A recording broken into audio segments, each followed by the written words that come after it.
매번 국정감사가 끝나면 맹탕 국감이다 이런 비판이 뒤따랐습니다. 그런데 이번엔 맹폭 국감이 될 게 아니냐 이런 얘기가 국감 첫날부터 나왔습니다.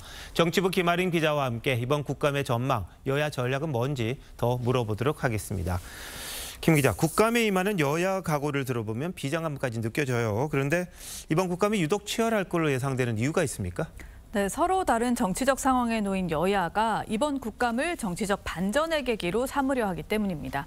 여권에선 국감 과정에서 김건희 여사 의혹 등이 추가로 터져나올 경우 정권이 타격을 입을 수 있다는 10월 위기설이, 야권에선 이재명 대표 1심 선고가 내려지는 11월 위기설이 회자되고 있습니다.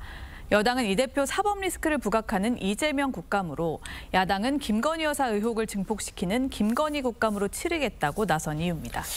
자, 그래서 그런 걸까요? 이재명 대표가 끌어내려야 한다 이런 말을 했잖아요. 민주당은 탄핵 시사가 아니다 말은 했는데 오늘 국감장 보면 민주당이 해명이 맞나 싶을 정도로 탄핵이란 말이 좀 공공연하게 나왔다 이런 지적입니다. 네, 그렇습니다. 민주당 의원들은 국감 첫날부터 관저 증축 의혹, 불법 여론조사 의혹 등을 언급하면서 의혹이 드러나면 중대한 탄핵 사유라고 했습니다.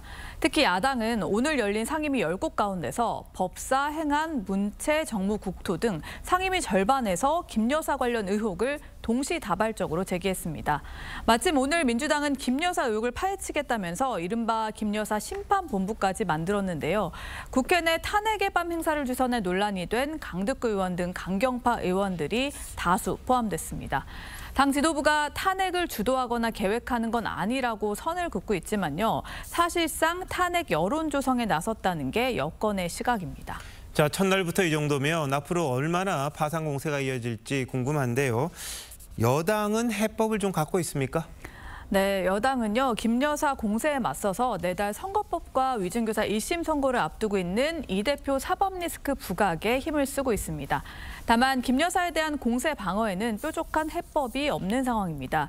특히 단일 대우로 파상 공세에 나서는 야당과 달리 여당은 한동훈 대표의 최근 행보로 인해서 또 균열 양상을 보이고 있습니다. 네, 지금 보셨습니다만 연일 원내외 인사들 다수가 같이 만나고 있더라고요. 중진 의원들은 쓴소리를 하고 있고요. 그리고 한동훈 대표, 김대남 전 행정관에 대해서는 연일 강경 대응 기조인데 이유가 있습니까? 네, 오늘 당무감사위도 진상조사에 착수를 했는데요. 원외 당협위원장 단체 대화방에선 김 전 비서관의 대외비 내용을 유출한 의혹을 받는 당시 총선백서 특위위원과 친한계 인사 간의 언쟁도 벌어진 걸로 알려졌습니다. 단일 대우로 국감에 임하는 야당과 달리 여당에선 그런 모습이 보이지 않는 데 대한 우려의 시각도 적지 않습니다. 국감 때마다 보면 단골입니다. 호통, 갑질 이런 문제가 지적이 됐었잖아요. 오늘은 어떻습니까?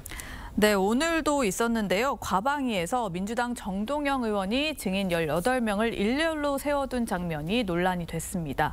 경찰과 검찰, 국세청 등에서 방통위 감사 담당관실에 파견된 직원들이었는데요.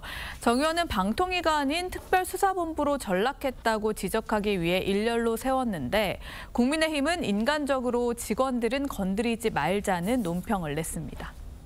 직원들 저렇게 늘어세운 거 보니까 참 답답한데 직원들이 무슨 죄가 있겠습니까? 이런 게 갑질 아닌가 싶기도 해요. 자, 국감에서 늘 스타가 탄생을 했습니다. 정쟁이 아닌 정책 질의를 하는 그런 스타가 좀 나왔으면 하는 그런 바람입니다. 김 기자 잘 들었습니다.